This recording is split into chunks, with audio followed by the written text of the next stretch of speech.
To add a fingerprint to your PC, you need to purchase a USB fingerprint scanner.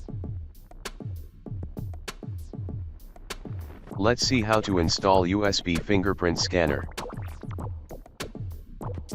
Now turn on your PC and go to the settings.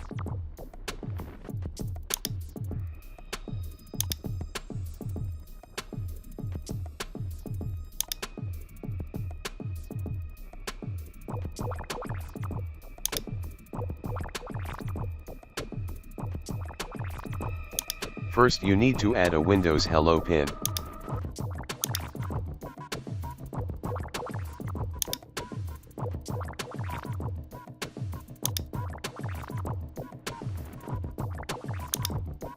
Then set up your fingerprint.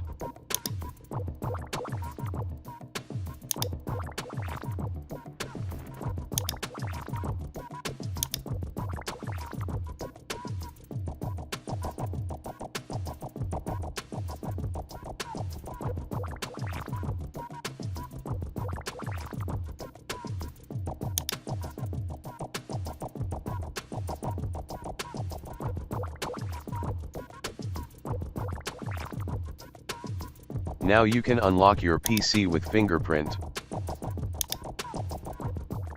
Thanks for watching. If you like our videos, please subscribe.